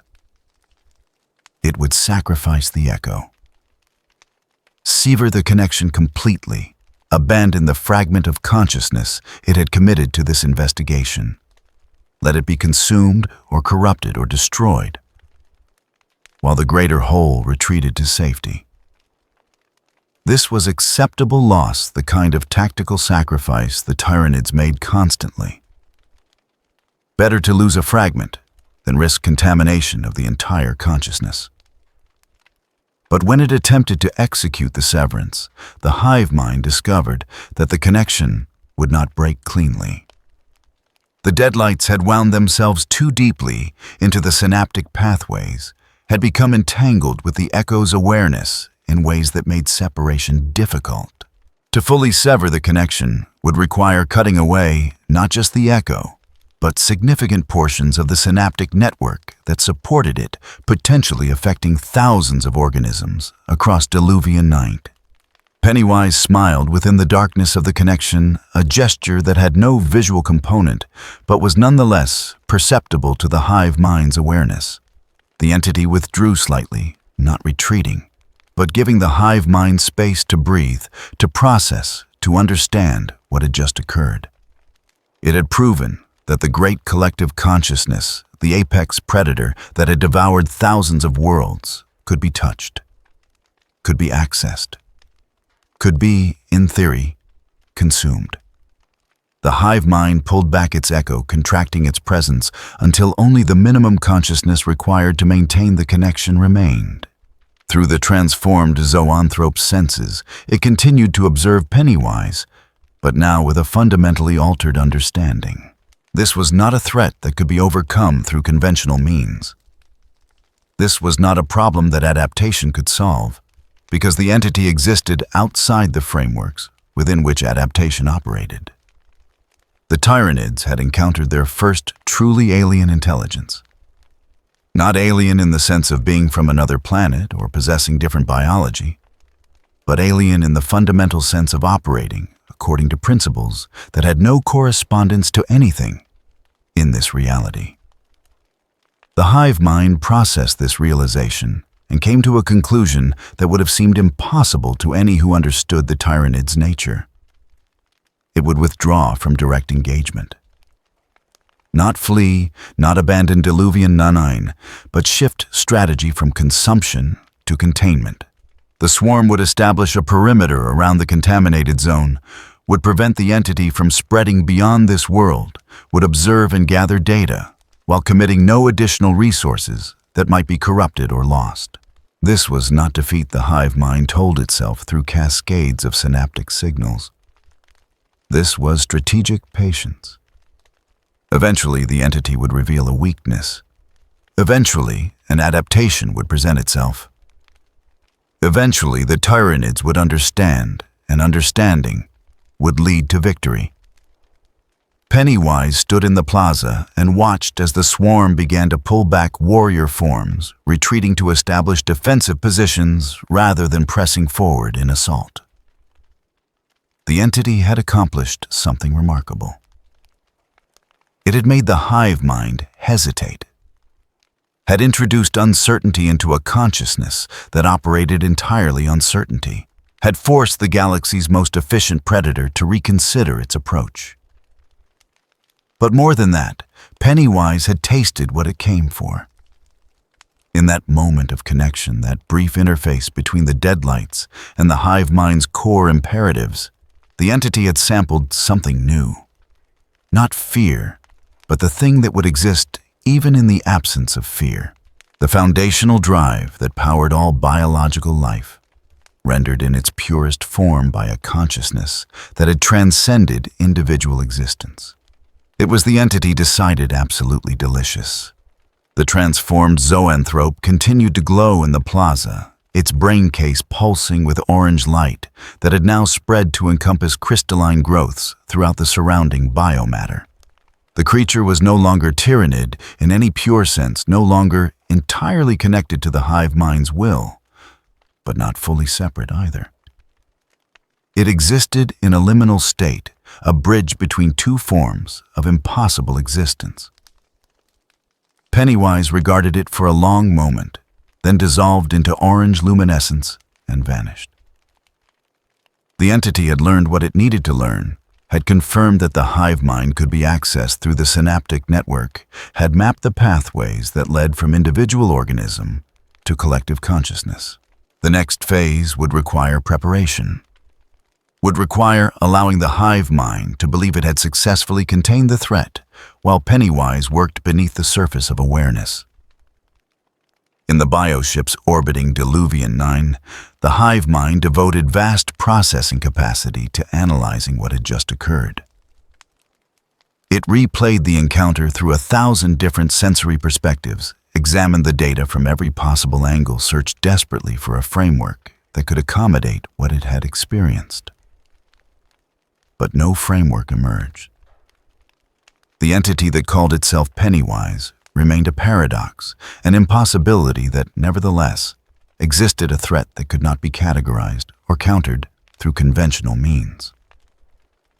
For the first time in its existence, the hive mind understood that there were things in the universe it might never be able to consume.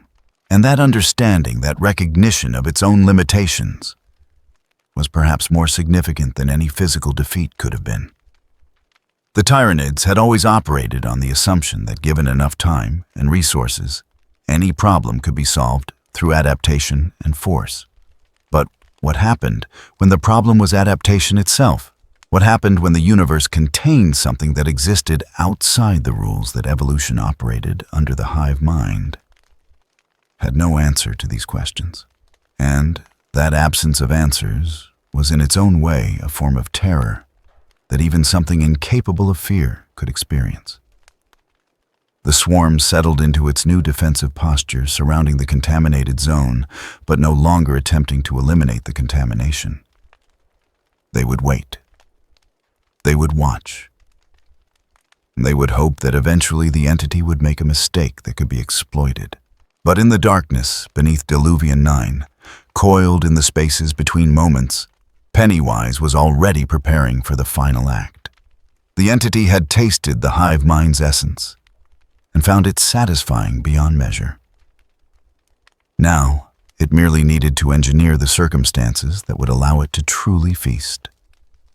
And for that, all it required was patience and the willingness to let the prey believe it still had a chance at survival. The laughing light had found its perfect meal. All that remained was the final preparation and the inevitable consumption. The containment lasted for 17 days. The hive mind maintained its defensive perimeter around the contaminated zone, with mechanical precision warrior forms standing sentinel while the greater consciousness analyzed the data it had gathered. In the bioships above, genetic engineers worked to develop countermeasures against psychic phenomena that did not originate from the warp. New adaptations were tested and discarded. Behavioral algorithms were refined. The swarm learned as it always learned, treating the encounter with Pennywise as it had treated every previous obstacle as a problem requiring sufficient time and resources to solve. But beneath the surface of Diluvian 9, in the spaces between the synaptic network's awareness, Pennywise was working. The entity had spent 17 days studying the architecture of tyrannid consciousness, following the threads of connection that linked individual organisms to the greater whole, understanding the precise mechanisms by which the hive mind maintained control over billions of component parts. it had discovered something fascinating. The swarm's strength, its distributed consciousness, and redundant command structure was also its vulnerability. To reach every organism, the hive mind had to maintain open pathways, and pathways could be infiltrated. The transformed zoanthrope remained in the central plaza, its brain case glowing with steady orange luminescence. The hive mind had tried repeatedly to reclaim or destroy the corrupted creature, but each attempt had failed. The synaptic lantern, as Pennywise had named it, had become something neither fully tyrannid nor entirely deadlight corrupted. It existed in a state of stable paradox, broadcasting signals that the swarm could still perceive but no longer fully decode. Through this creature, the entity had maintained a foothold in the synaptic network, a presence that the hive mind could detect but not eliminate. On the 18th day, as the local star rose over the horizon of biomatter and chitin Pennywise made its move, the entity did not emerge from hiding. Instead, it attacked from within the network itself, using the pathways it had mapped over the previous weeks. The deadlights erupted not in material space, but in the psychic infrastructure that connected the swarm, flooding through synaptic channels like luminous poison through veins. Every tyrannid organism on Diluvian 9 felt it simultaneously. The warrior forms standing perimeter guard staggered as their connection to the hive mind wavered. Gaunts collapsed mid-stride, their simple nervous systems overloaded. Even the mighty carnifexes bellowed in confusion as targeting protocols dissolved into static. The transformed zoanthrope's brain case flared to blinding intensity, becoming a beacon that could be seen from orbit. Its corrupted consciousness amplifying the deadlight's penetration of the network. In the bioships above the hive mind registered catastrophic cascade failure across 17% of its ground forces. The numbers climbed rapidly, 20%, 25%, 30%. Organisms were not dying, which would have been comprehensible, but becoming disconnected, their synaptic links severed or corrupted beyond recognition. The distributed consciousness that had coordinated their actions was fragmenting individual components, becoming isolated islands of biological function with no unifying will to direct them. The hive mind responded with overwhelming force. It poured psychic energy through the network, attempting to burn out the contamination through sheer intensity of signal. Bioships in orbit began producing specialized organisms designed to emit counter-frequencies, psychic dampeners that would theoretically neutralize any non-warp phenomena. Additional zoanthropes were deployed, their massive brains tasked with identifying and isolating the deadlight contamination. But Pennywise had anticipated this response. The entity was not trying to corrupt the entire swarm, not attempting to turn the tyrannids against themselves or subvert their will. Such efforts would have been futile against a consciousness as fundamentally alien as the hive mind. Instead, Pennywise was creating chaos, manufacturing uncertainty, forcing the distributed intelligence to commit resources to damage control, while the entity executed its true objective. Through the synaptic lantern following pathways that the hive mind had unwittingly created when it sent its echo to investigate Pennywise reached upward. The entity's consciousness extended through the network, through the millions of synaptic connections, through the bioships in orbit, and the specialized relay organisms that maintained fleet cohesion.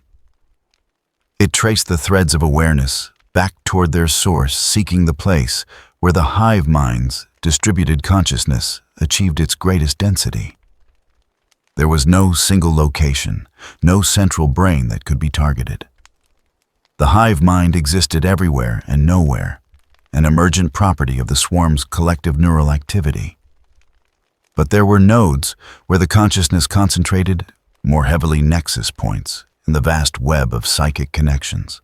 One such node existed aboard the primary bioship of the Diluvian 9 fleet, a massive creature kilometers in length, whose entire internal structure was devoted to processing and coordinating the invasion. Pennywise found that node and drove the deadlights into it like a spear. The effect was immediate and catastrophic. The node, which coordinated synaptic signals for 3 million organisms across the planet and another 2 million in the fleet, simply collapsed. Not destroyed, not corrupted, but fundamentally altered in ways that made it incompatible with normal Tyranid consciousness. The deadlights had touched something that evolution had never prepared the hive mind to process, had introduced variables into equations that had been balanced through millennia of genetic refinement. The hive mind screamed.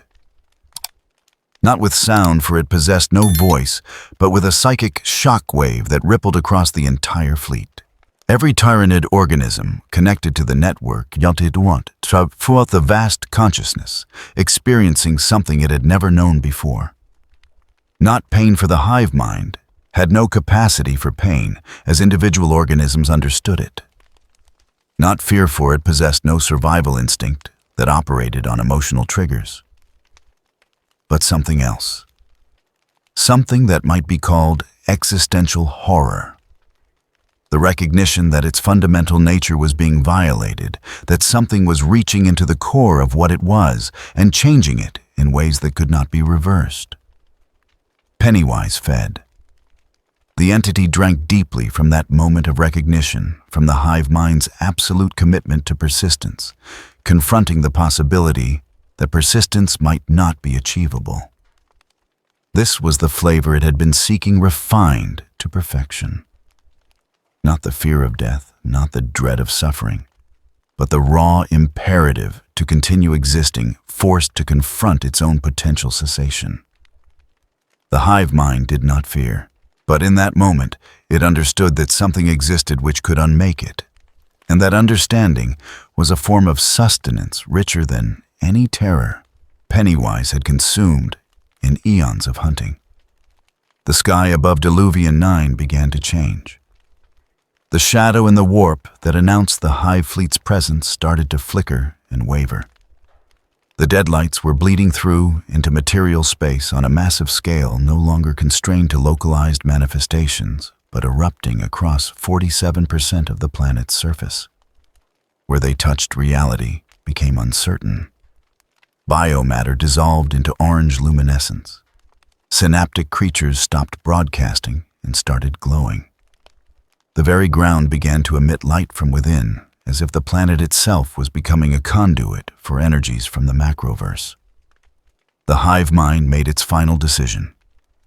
It would abandon Diluvian 9, entirely sever all connections to organisms on the surface, write off the entire invasion force as acceptable loss. This was not retreat in any moral sense, merely tactical optimization. Better to lose millions of organisms than risk the contamination spreading to the greater fleet. The bioships began to disengage from orbit, their massive forms turning away from the planet as synaptic connections to ground forces were systematically severed. But Pennywise had already consumed what it came for. The entity had tasted a fragment of the hive mind's essential nature, had proven that even the galaxy's most efficient predator could be made to experience something approaching terror. It did not pursue the fleeing bioships. Instead, it turned its attention to the planet itself, to the millions of now disconnected Tyranid organisms wandering aimlessly across the transformed landscape. Without the hive mind's coordination, they were merely biological machines running pre-programmed behaviors, no more threatening than any other non-sentient fauna. The deadlights expanded to encompass nearly half the planet's surface. Where they touched, life ceased in ways that violated conventional understanding of biology. Organisms did not die. They simply stopped being alive. The distinction was subtle but significant. Death implied a transition from one state to another, a process with measurable stages. What the deadlights caused was more fundamental. Things that had been alive became things that had never properly existed, as if reality was retroactively editing them out of its own history. The transformation took 6 hours. When it concluded 47% of Diluvian 9 had become something that human language struggled to describe. Not dead, not lifeless, but absent. A zone where the normal rules of material existence had been suspended, where light moved in ways that defied optics, where time itself seemed to flow at inconsistent rates. The Mechanicus sensors aboard Explorator Station 99 Vesta, still functioning, despite the chaos, recorded data that their machine spirits refused to process measurements that contradicted themselves. Observations that suggested the affected region existed in multiple states simultaneously. Pennywise withdrew into the macroverse, pulling its consciousness back through the pathways that connected that impossible realm to material space. The entity was satisfied. It had fed more richly than it had in millennia, had tasted something unique and irreplaceable. The fragment of the hive mind's consciousness it had consumed was already being processed, analyzed, incorporated into the vast reservoir of experiences that defined the Deadlight's existence. The entity would grow from this, would evolve in ways that even it could not fully predict. Behind it, Diluvian 9 remained as a monument to the encounter, the Deadlight Zone, as it would come to be known in the secret archives of the Inquisition, was a wound in reality that refused to heal. The planet still existed, still orbited its star, still possessed mass and exerted gravity. But nearly half of its surface had been fundamentally altered in ways that Imperial science could neither explain nor reverse. Ships that entered the zone reported instruments failing crew members experiencing temporal distortions, and in several cases, vessels emerging with portions of their hulls simply missing, edited out of existence, as if they had never been built. The Tyrannid fleet did not return. The hive mind, after analyzing the data from Diluvian 9 through every framework it possessed, made the unprecedented decision to mark the planet as permanently off-limits. This was not fear the hive mind told itself through cascades of genetic imperatives and synaptic signals. This was rational resource allocation. The biomass on Diluvian 9 was no longer worth the risk of further contamination. Better to feed elsewhere to mark this world as an anomaly and move on to more profitable targets. But in the vast distributed consciousness that spanned galaxies in the genetic memory that would be passed to every future generation of Tyrannid organisms, there remained an echo of that encounter. A fragment of data that resisted integration, a memory that could not be processed through normal synaptic channels. The hive mind had touched something that existed outside the frameworks of evolution and adaptation, and that touch had left a mark. Not a wound, not a corruption, but something that might be called awareness. The knowledge that the universe contained things that even the Great Devourer might never be able to consume. 3 weeks after the transformation of Diluvian 9, an inquisitorial investigation team arrived in-system. They came in response to automated distress signals from the Mechanicus station, prepared for the worst. What they found exceeded even their darkest predictions. Inquisitor Halbrecht Voss of the Ordo Xenos commanded the investigation from the bridge of his strike cruiser, watching through pict screens as servitors transmitted data from the planet's surface. The planetary surveys revealed devastation on a scale that defied comprehension. 47% of Diluvian 9 exhibited no warp signature, no synaptic resonance, no biological activity of any kind. The ship's Auspex readings contradicted themselves moment to moment, suggesting the affected region existed in multiple quantum states simultaneously. When the Inquisitor deployed servitors to the surface for sample collection, half of them simply ceased to function upon crossing into the zone. Not destroyed, not damaged, but rendered inert, as if their machine spirits had been edited out of reality. The investigation team found the remains of the Tyrannid invasion force scattered across the unaffected regions. Millions of organisms, all dead or catatonic, their synaptic organs showing signs of catastrophic overload. The Inquisitor's xenobiologists examined dozens of specimens and found identical patterns of neural trauma, as if every creature had been simultaneously disconnected from the hive mind and exposed to psychic phenomena that their biology could not process. But there were no warp signatures, no evidence of demonic manifestation, nothing that established Imperial frameworks could categorize.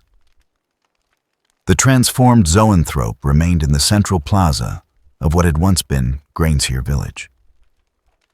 Its brain case still glowed with soft orange luminescence, and the ship's psychic sensors recorded emanations that matched no known frequency. The Inquisitor ordered melta charges deployed against the creature, but it proved impossibly resilient. The explosion seemed to affect it, the heat and force causing visible damage. But within hours, the organism had regenerated its tissues, reforming in patterns that violated biological principles. After the third attempt, Voss ordered his team to withdraw. Whatever that thing had become, it was beyond the Inquisition's ability to eliminate. Most disturbing were the civilian survivors located in the outer regions.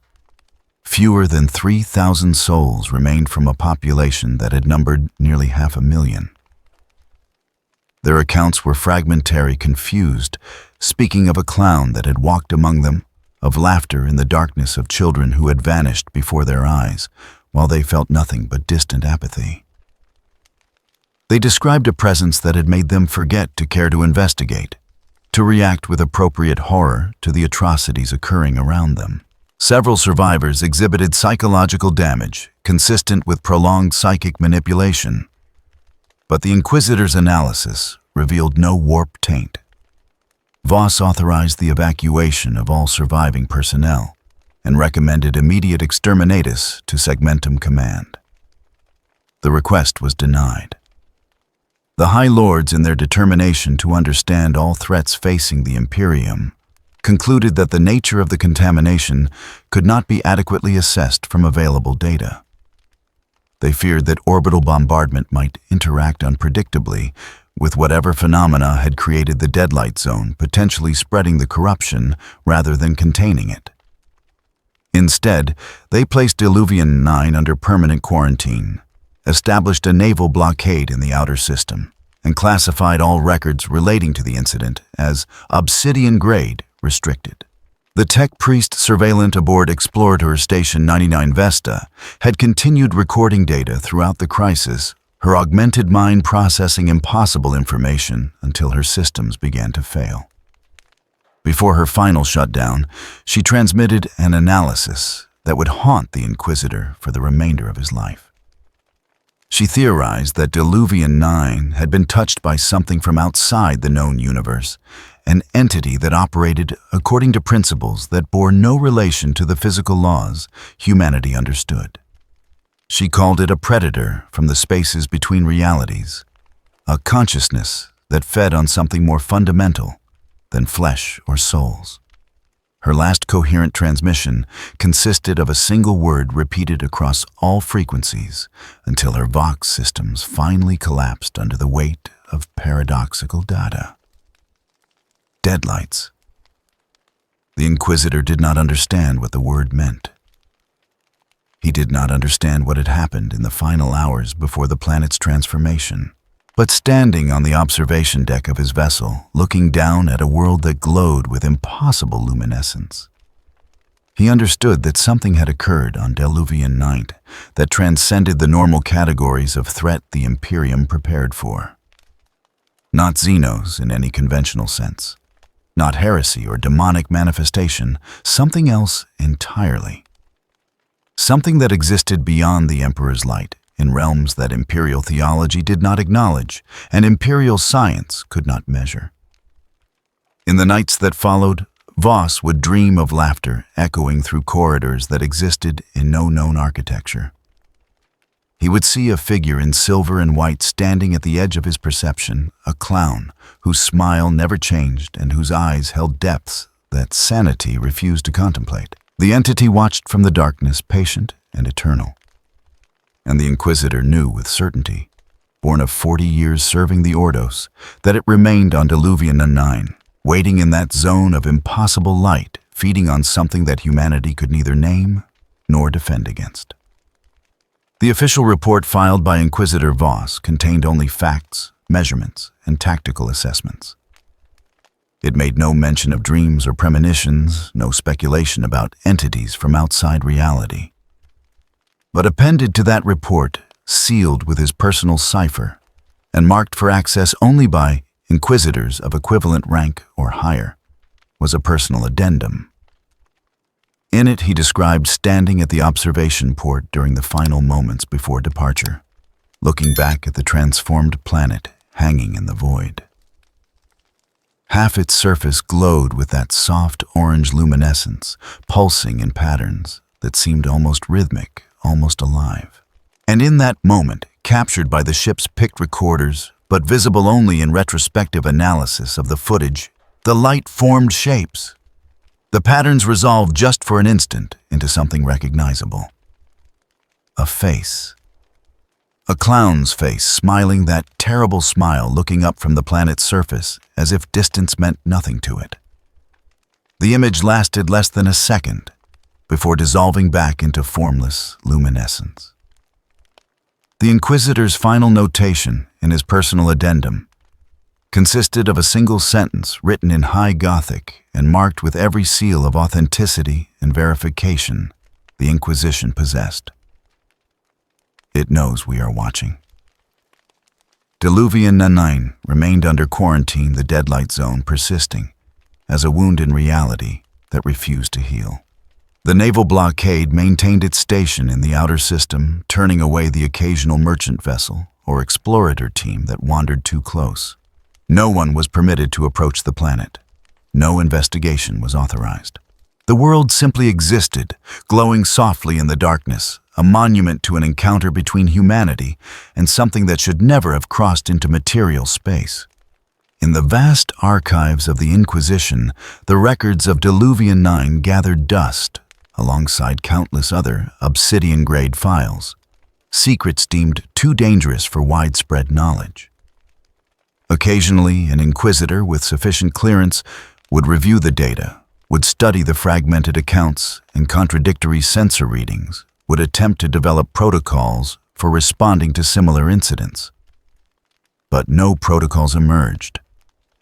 No frameworks could accommodate what had occurred.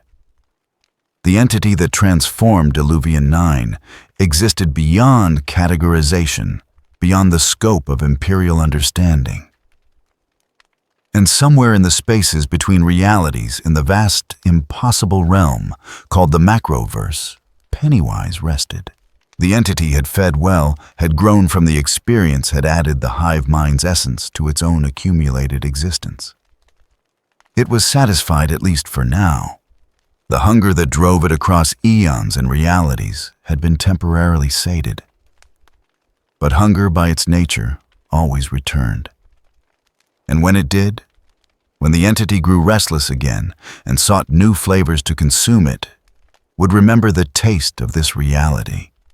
It would remember the hive mind's moment of existential horror, the demon's flight into the warp, the humans cowering in their ships and praying to gods that could not protect them from things that existed outside divine jurisdiction. The universe was vast. It contained multitudes of species, countless variations of consciousness, infinite gradations of fear and desperation, and the will to survive. Pennywise had barely begun to sample what this reality had to offer. Diluvian 9 had been an appetizer, a preliminary tasting to determine if this realm was worth the entity's continued attention. The verdict was favorable. In the deadlight zone, the transformed zoanthrope continued to hover above the central plaza, its brain case glowing with steady luminescence. It broadcast on frequencies that no one listened to anymore, transmitted signals into the void that the hive mind refused to receive. The creature existed in permanent isolation, neither alive nor dead, in any meaningful sense a monument to the moment when three impossible forces had collided and created something that should never have existed. and deep within the planet's transformed regions, in places where reality had become negotiable and the laws of physics held only tentative authority, something waited. Not Pennywise itself, for the entity had withdrawn to the macroverse, but an echo of its presence. A seed planted in material space, a foothold maintained against the possibility of future return. The deadlights had touched this world and left their mark, and that mark would persist patient and eternal until such time as the entity chose to manifest again. The Imperium did not know this. The Inquisition could not detect it. Even the hive mind, with all its vast processing power and eons of accumulated genetic memory, had failed to perceive the truth. Diluvian 9 was not merely a world that had been touched by something from outside reality. It was a doorway, a connection point, a place where the barriers between the macroverse and material space had been worn thin enough to permit passage. And doorways, by their nature, could be opened again. When Pennywise grew hungry, when it decided that this reality held flavors worth the effort of manifestation, it would return. Not to Diluvian 9 necessarily, though the planet remained an option, but somewhere, some world where consciousness flourished and the raw imperative to survive could be harvested and consumed. The entity had all the time in existence to choose its next feeding ground. It had crossed between realities before, had hunted in universes that no longer existed, had fed on species that had passed beyond even the memory of their own extinction. What was this realm but another hunting ground, another menu of exotic flavors to sample Pennywise would return? Perhaps in decades, perhaps in centuries, perhaps in the span of time it took for light to cross the galaxy. But it would return. The entity always returned. Hunger demanded it. And this reality, with its wars and its suffering and its countless trillions of conscious beings, all desperately clinging to existence, this reality promised a feast beyond anything the entity had experienced in recent memory. The laughing light had found its perfect hunting ground, and in the darkness between stars, in the spaces that existed outside the Emperor's light and beyond the reach of chaos, it smiled its terrible smile and waited. Patient, eternal, inevitable. The game had only just begun.